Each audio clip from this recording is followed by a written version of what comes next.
Hey guys, welcome to another segment of What's Your Issue? We really miss you guys. So today, guys, Nisha and I are here. We just want to check in to see how everybody's doing with the pandemic and just living life. Yeah, it's been a while. We haven't seen each other in so long. Yes. But Covisha happened. Covisha! And she kind of messed up everybody's flow. And we've all been struggling in our own ways. Mm-hmm. And we've all been dealing in our own ways. Yeah. And so I guess, we just want to share with you guys how we've been managing, how we've been struggling, and how we've been dealing. Yeah. Do you want to go first, or do you want me to go first? I can go first. Go first, girl. So guys, I'm coping better now, I would say, versus before. Nisha can tell you I had my mini breakdown. Oh my god, because honestly, Nisha, I've never gone through this level of a pandemic or even a lockdown. Right. Where our whole livelihood is basically suspended and we have things imposed on us that we weren't really ready for. Right. So I struggled with one. This is a virus that's new to me. I've never seen. Girl, I don't think anybody has heard of this. You know what I mean? I mean, Nisha, the SARS thing, that was one, but it's not as big as I guess this was. But we were younger then too, right? Yeah, you're right. We were not aware. Definitely not aware. I think for me, mm-hmm. I'm very much like an introvert. Mm-hmm. And so staying at home and not going out and just walking about the place and socializing with people, that doesn't bother me. Mm-hmm. That's my regular. Mm-hmm. Although I plan things with my friends and I do that quite often, mm-hmm. Listen, more often than not, I'm chilling in my space, I'm on my couch and I'm busy, okay? So I didn't feel so overwhelmed with not having access to certain things. But I did feel a bit constrained mm-hmm. with the uncertainty yes. of everything. Yes. And I did feel a bit I'm still doing some ways, feel a bit constrained with not being able to see people when I want to see people. Yes. And do something when I want to do something. Yeah. And I think overall that's the biggest thing that I've struggled with. Yeah. But because I was already a person who keeps to themselves, a person who has a very small group of friends, and not very, I wasn't overtly social. Yeah. You're social, Nisha, but at the same time, to a certain extent. Right. I don't need to be around a large group of people to feel good, right? Or to feel lively or to get the energy from the crowd. I don't need that. Yeah. So it's kind of not outside of my comfort zone to not having access to certain things. Not about not having access, but just being so restricted. Yeah. I'm I wasn't gonna do it anyway. It's not a thing. Yeah. But for me, Nisha, I felt I'm like you in a way too. I'm an introvert. I don't go out often. I have a small circle of friends too. But I think for me, my challenge was the fact that I could not get up and go where I wanted to go when I wanted to do it. So it's that restriction of my livelihood. I said, like you, I don't go anywhere either. But knowing that I can no longer just pick up myself and be okay, Bernice, you're gonna go to the mall today, or Bernice, you're gonna go do this today, or Nisha. So that made me depressed because we don't go out often. Right. Yeah, that's true. So that freedom that I felt I had in being able to do whatever I felt or wanted when I wanted to do it, right? That was a struggle. And then too, having to deal with a virus that niche, you breathe in and you can literally drop dead. For me personally, when the virus started coming, right, when they were talking about it, I was watching a YouTuber, Lovely T, and she was showing a video, Nisha, and literally people are standing there me and you are sitting here talking, and yeah, but I feel that's exaggeration. So that you see stuff like that, Nisha, made me. That's what heightened my level of paranoia because, and then it's Nisha, I don't have control. I cannot control what's happening. Well, yeah, so we're all like you guys. We're all dealing with this in our own ways, and we're all processing this in our own ways.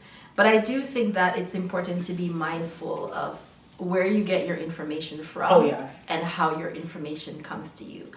I've had discussions with many people about just a type of information they're bringing to me. Like, because this, as you say, this is new. Yeah. You know what? Everybody's going to have some form of anxiety about something because you don't have enough information. You don't know enough about the thing to determine what the result's going to be, how or what or whatever. And so there's a slew of information or people who are experts and they're saying all these things that if you're not discerning enough, like if you don't think about it with like a critical mind, you're like, yeah, you know, that really makes sense.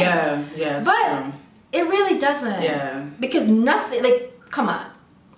You know, so there was a lot in the beginning, like in the summertime, guys, like in like around May, June times, like there were a lot of people who were like sharing videos, having all these theories and these ideas and what it is and what it isn't. And it's like, guys, we don't know enough, you know? And I think that lack of knowledge or having proper information, having accurate information, just enhances that sense of like anxiousness. And then you start to feel more and more anxious. And then the paranoia kicks in and you're like, holy shit, we're gonna just drop dead from inhaling. It's true. Right? That's what initially, Nisha, I was like, oh my God. Because you're right, like the lack of information, this is something new. You're being bombarded with information that you have to like sit through. So like you said, it took me personally, Nisha, talking to you, assessing certain things before like my level of anxiety even came down where I can refocus my mind, right? Nisha, you heard me, like it wasn't easy. No. You know, so it's hard. It's really, really hard. And then we're still reeling from it. I mean, we're still going through it now, right? Definitely. And so since we are still in it, and I anticipate we'll still be here for quite some time, what are some of the things that you have done that are continue to do that has helped you?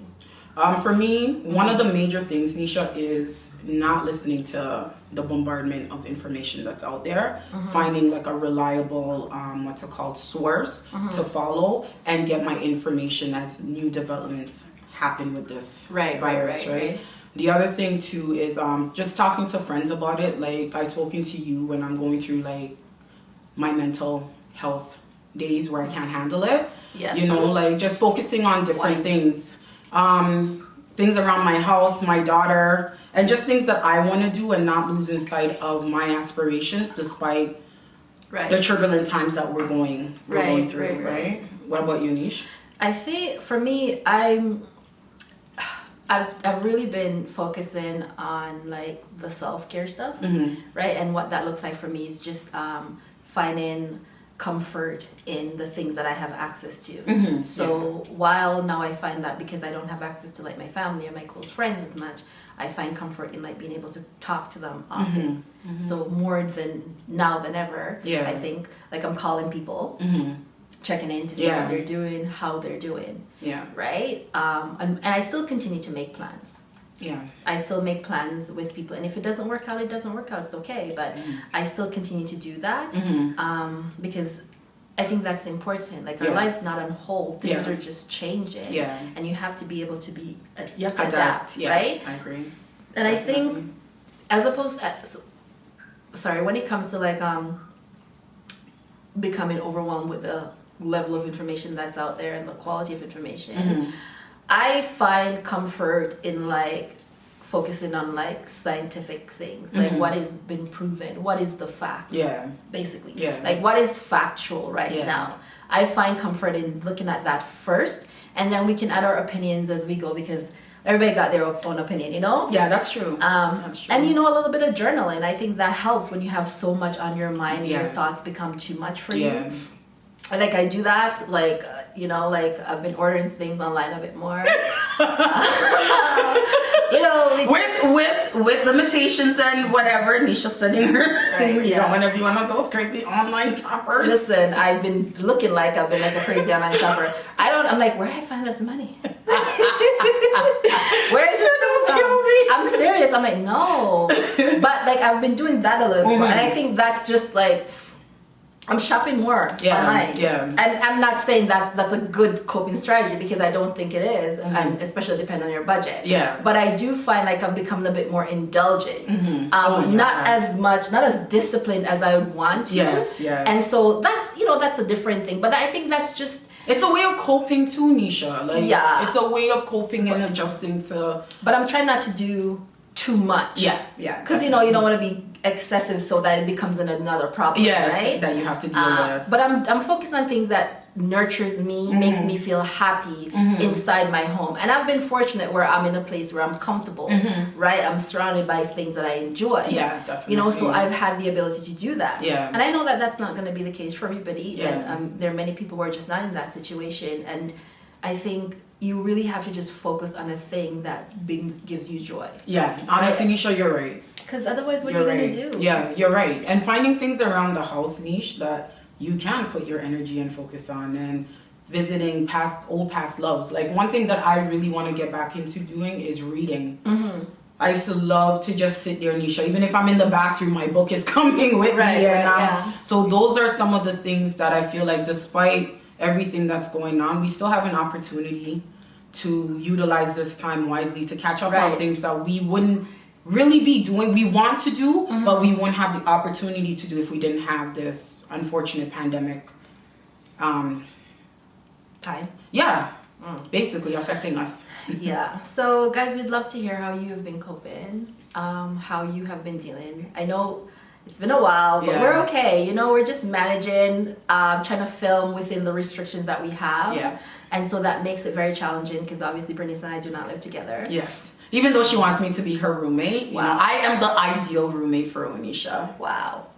Anyway, and we're not that tech savvy. We're learning, but yeah, we're trying to make it work. So thank you guys for being with us. Thank you for sticking with us, and we're in the process of going back to our regular schedule. Take care, guys. Bye, guys. Don't forget, guys, to like, subscribe, and share, comment. See you guys soon. Bye. Bye.